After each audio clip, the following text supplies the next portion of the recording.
Have you ever wondered how gold and silver would perform in a crime-ridden society? Well, we may find that out fairly soon. I'll explain as we explore.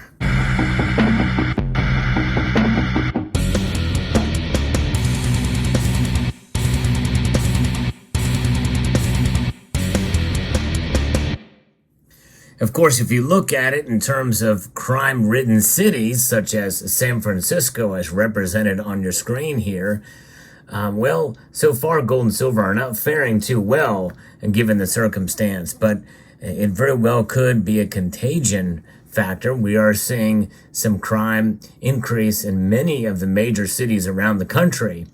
And of course, we have seen crime skyrocket in other nations as well, too. But how have gold and silver performed there? Well, not too well when you think about how they are priced. They're priced in the international markets and usually in first world nations. A lot of these high crime areas are typically, third world nations and the like. But nonetheless, it does not mean that first world nations are immune. We know that there's high crime in major cities around the world, no matter what the socioeconomic status of the country. A lot of it has to do with policies of local government officials or corruption by local government officials and the police and the like. And we're seeing no shortage of that in many cities across the United States right now. In fact, I'm going to be reporting to you from CNN Business.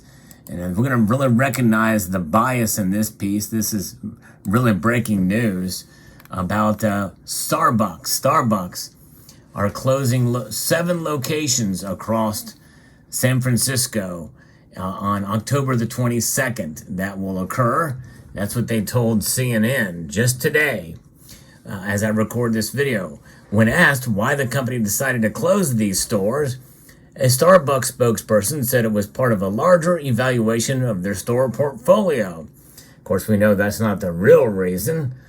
Each year, as a standard course of business, we evaluate the store portfolio to determine where we can best meet our community and customers' needs, the spokesperson said in a statement.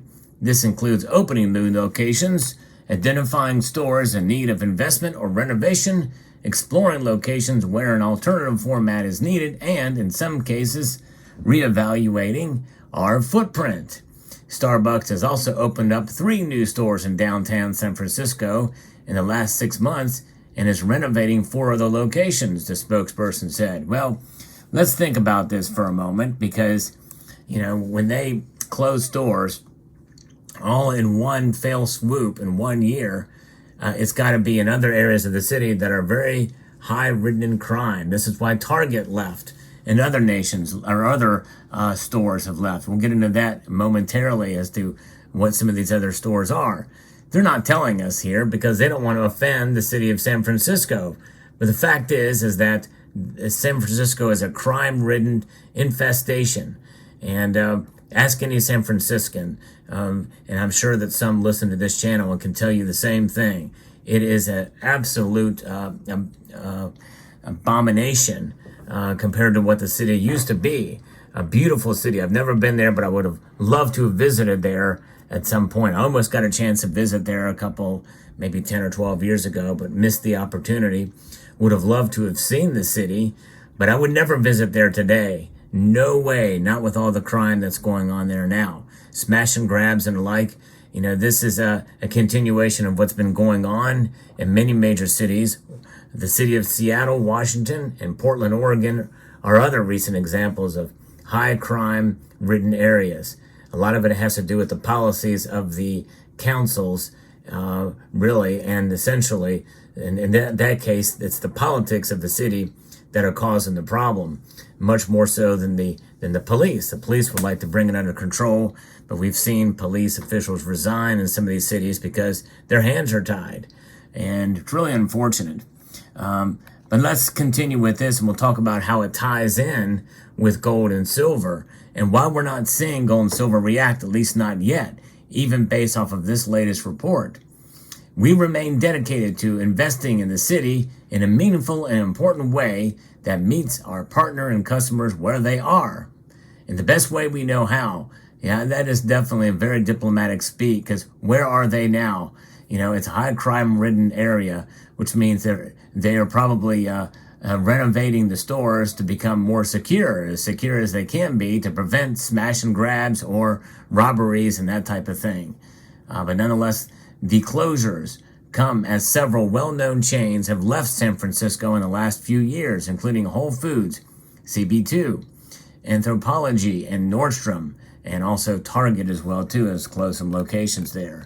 That's the story from CNN. Of course, they don't mention that the reason is because of crime, but we all know that's the real reason. So what else is in San Francisco? Well, you have other public buildings as well too, places that mint coins, like their San Francisco Mint, that creates our proof sets, and in one case, a reverse proof set, special reverse proof set for the 50th anniversary there of the San Francisco Mint minting their proof sets. And it's pretty interesting, pretty amazing that could have an effect, and potentially even down the line where federal government buildings could be a threat. Of course, we've seen that to be the case during the riots of 2020. Federal buildings were indeed under threat, and I've not seen any punishment that has been incurred upon those individuals that threaten federal public buildings. Now, this high crime is getting out of control, and if it becomes a contagion, we're going to see this thing have an effect on gold and silver down the road. Now, the overall large effect very well could be the crime because of inflation. Inflation is going to increase the rate of poverty in this country, and then people will get desperate. That's one area of where crime starts, is desperation. The other area is lax enforcement of laws, or repealing of some laws, making it just a misdemeanor to rob a store, and maybe not even charge at all if it's under $200 theft or what have you, that type of thing. Of course, stores and companies lose money, enough money that they have to shut their doors because they cannot afford to stay in business because these crimes are not prosecuted. And so therefore, that means economic activity is going to decrease. And the most intense economic activity is in the cities in terms of direct-to-consumer commerce anyway. So those are the things that are going to have an effect on the overall economy, which means we could head into a recession, which means that either one or two things can happen in a high inflationary environment, coupled with crime. In this case, we could see gold and silver, even silver, rise during these times. And so if we start to see crime increase across the board and even into some of the rural areas out of desperation, and out of economic sort of a tailspin there, we've talked about the doom loop with regards to commercial real estate, which is going to directly affect cities. That could, part of that loop very well could be, in part, an aspect of crime, which would just exacerbate everything. And that could hasten gold and silver's rise in price. Now, that's one reason for economic factors therein. The other reason is people realizing, I've got some things that could be stolen. More valuable things that somebody could just take and resell somewhere else on eBay or what have you. They take it and they resell it. It's less likely that they're going to do that with gold and silver. In fact, I would dare say that if you have a little bit of gold, this one gold coin is worth more than all of these other pieces you see here combined. In this small little space, this gold coin can pack a lot of value in a small space, which means it's easy to hide. And demand for it may actually go up, and people may liquidate other assets to buy gold, therefore increasing demand for gold on an investor level, at least so to speak, or a hedging level, not only hedging against inflation, but essentially hedging against crime, against you being a target, especially you live in a city or you have a store, a small store that sells items. You realize, it's time for me to get out. I'm going to sell the store and put it all into gold and sock it away somewhere, just because I don't trust the banks, I don't trust the system. And So I'm going to find a secure way to hide it myself. I'm going to take on that single party risk, because the single party risk of running a business is too risky, or having other things of value. You think about it. What is the most stolen car that you can think of out there? I know it changes from year to year. I guess at one time it was, I think, the Honda Accord or something like that. But let's say that you are looking at getting a new car. Maybe you'll decide against getting a new car, or one that is an easy target for thieves. You will instead buy a used car, or a car that they're not looking for, and get you a little bit of silver and get you a little bit of gold. Yes, indeed. And that is a way that you can help protect yourself. It's easier to keep that secret than driving a car around that's a high-value target for thieves and criminals. And so that's a one way that gold and silver could rise if crime were to skyrocket. But nonetheless, you're probably eyeing this 2018 silver reverse proof set, aren't you? You probably want to know, what the heck does this look like? Well, I'm going to show you. You don't see these too often. They're not really worth a whole lot of money, but I did buy this back in 2018. So let's take a look at this proof set together and see what we've got here. All right. Pull this out.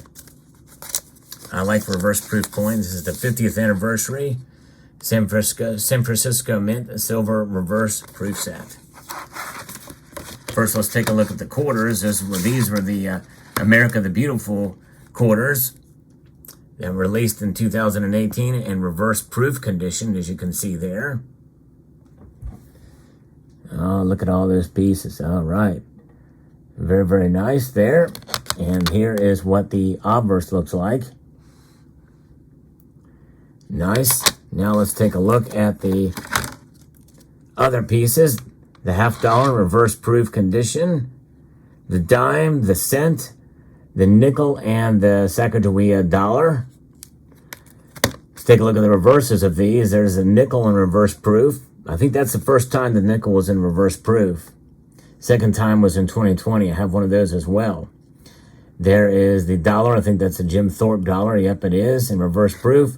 The cent, the dime, and the $50. The dime is actually the coin with the longest standing design in the history of the United States. There's no other coin that has maintained the same design on the obverse and reverse as the dime has for the entire history of the United States.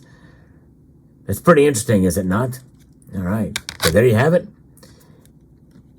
Let me know what your thoughts are on this set. And by the way, this is the second time that the dime has been in reverse proof. The first time was in 2015. All right, let me know what your thoughts are about this video and about crime and silver and gold. Does that make sense? I hope you found this video informative, insightful, and educational. I'd like to extend a multitude of gratitude to you all for taking the time to watch, and to encourage you to please rate, share, comment, and subscribe.